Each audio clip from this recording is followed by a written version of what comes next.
এমন একটা ঝিনুক খুঁজে পেলাম না, যাতে মুক্ত আছে এমন কোনো মানুষ খুঁজে পেলাম না, যার মন আছে। এই না না, আজকে কোনো ঝিনুকের মধ্যে মুক্ত খুঁজতে যাব না। ও গুড আফটারনুন। হ্যাঁ, যা বলছিলাম, আজকে কোনো ঝিনুকের মধ্যে মুক্ত খুঁজতে যাব না, আজকে আলুর মধ্যে আলু খুঁজবো। ও বুঝতে পারলে না? দাঁড়াও, বুঝেই বলছি। আমরা যখন থালি নিয়ে বসি, মানে যে যেরকম ভাবে লাঞ্চ বলো ডিনার বলো, ভাতের থালি নিয়ে বসি, তখন ভাতের প্রথম পাতে খাই ডাল আর কিছু ভাজা। ভাজা বলতে ওই দৈনন্দিন দিনে যেরকম হয়, স্পেশাল দিন বলছি না, দৈনন্দিন দিনে যেটা হয়, পটল ভাজা, আলু ভাজা, কুমড়ো ভাজা, ঢেঁড়স ভাজা, এক্সেট্রা এক্সেট্রা। কিন্তু আজকে একটা যে ভাজিটা করব, সেটা হচ্ছে খেতেও মজা এবং খুব তাড়াতাড়ি হয়ে যায়। ওই দিয়েই মনে হয় এক থালার, একটু বলবো না পুরো থালাটা খাওয়া হয়ে যাবে, অর্ধেকের বেশি তো খাওয়া হয়েই যাবে আমার মনে হয়। আমি গ্যারেন্টি দিতে এইটুকুনি পারি। তো চলো আমার রান্নাঘরে। চলে এসেছি রান্নাঘরে। এই পাশে আমাদের কড়াইতে চলে আসি। যে ভাজিটা বানাবো আজকে, তার জন্য আমি কড়াইতে তেল নিয়ে প্রথমে শুকনো লঙ্কা ভেজে নিয়েছি। শুকনো লঙ্কা ভেজে তুলে রেখেছি। ওই তেলের মধ্যেই আমি একটা মাঝারি সাইজের পেঁয়াজ কুচি কুচি করে ভেজে নেব। পেঁয়াজটা হালকা ভাজা হয়ে গেছে, এর মধ্যে আমি আদা রসুন পেস্টটা দিয়ে দেবো। প্রেশার কুকারে আমি একটু স্লাইস স্লাইস করে আলু সেদ্ধ করে নিয়েছিলাম। এবার এই আলুটাকে শুকনো লঙ্কা, এই পেঁয়াজ আর রসুন আদা বাটার যে ভাজাটা করেছিলাম সেইটা, নুন আর একটু এই যে ভাজা মশলা আমার আছে, এটা দিয়ে মেখে নেব। আলুটাকে আমি সুন্দর করে মেখে নিয়েছি। এই যে ভাজা মশলাটা দিয়েছি আর এই যে রসুন ভাজার একটা গন্ধ, সঙ্গে পেঁয়াজ ভাজা, এত সুন্দর স্মেলটা আসছে না যে কি বলবো। এই মাখামুখির কাজ আমার শেষ, এটাকে আমি সাইডে করে রাখবো। এইবারে তোমাদের একটা জিনিস দেখাই। ওপাশে একরকম আলু সেদ্ধ করে মেখে রেখে দিয়েছি, আর এই পাশে দেখো এইরকম পাতলা পাতলা এরকম আলু কেটে আমি নুন জলে একটু ভিজিয়ে রেখে দিয়েছিলাম, ওই 15 মিনিটের মতো। এবার এগুলোকে তুলে নেবো। এইবার আমি আলুর গায়ে যে এক্সট্রা জলগুলো লেগে আছে সেটাকে টিস্যু পেপার দিয়ে একটুখানি সোক করে নেবো। এইবারে এপাশে একটা ব্যাটার বানিয়ে নেবো।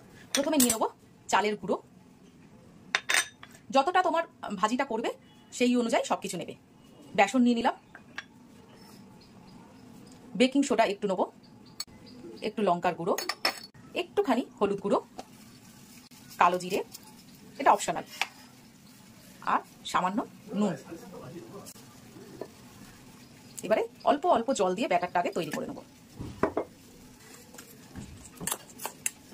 ব্যাটারটা আমার তৈরি করা হয়ে গেছে। থিকনেসটা ঠিক জাস্ট এইরকম হবে, বেশি মোটাও নয় আবার বেশি পাতলাও নয়। এইবারে আমি এখানে রিফাইন অয়েল গরম করতে দিয়েছিলাম, সেই গরম রিফাইন অয়েল 1 চামচ আমি এই ব্যাটারে দেবো। এটা দিলে আগেও বলেছি তোমাদের যে কোনো ভাজি ব্যাটারে ডুবিয়ে যদি করতে হয় তাহলে সেটা মচমচে হয়। এইবারে এইরকম একটা স্লাইস আলু নিয়ে নেবো, তার মধ্যে একটুখানি পুর এরকম ভাবে চিপকে দেবো, দিয়ে আর একটা আলু দিয়ে বন্ধ করে দেবো। এই হয়ে গেল আমার আলুর ভেতরে আলু। এবারে ব্যাটারে ডুবিয়ে সুন্দর করে আমি এটা ভাজতে দিয়ে দেবো। এরকম ভাবে প্রত্যেকটা ভেজে নেবো।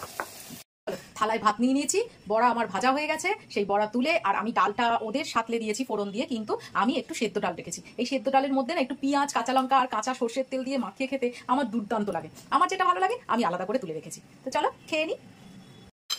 আলু সবার বাড়িতেই মোটামুটি থাকে। আলুটাকে এদিক ওদিক করে কিভাবে রান্না করা যায় সেটা আজকে তোমাদের সঙ্গে শেয়ার করলাম। এটা করে দেখো, আমার মনে হয় দুর্দান্ত লাগবে। চলো আজকে আমি আগে খেয়ে দেখি আমার কেমন লাগে। আমার যদি ভালো লাগে আমি বলবো তোমাদেরও যে তোমরা একটু করে দেখো। এই ডাল সেদ্ধ মাখালাম, ডাল সেদ্ধ মাখালাম, এই মুখে তুললাম। ডাল সেদ্ধটা কি ভালো লাগে আমার। ওয়াও, এত সুন্দর লাগছে না, আর কিছু নিতে হবে না। বিশ্বাস করো, এই যে মাছের ঝোল করেছি আমি আজকে খাবোই না, থাকবে ওটা পড়ে, এটাতেই আমার অপূর্ব লাগছে। ডাল সেদ্ধ অপূর্ব, গরম গরম।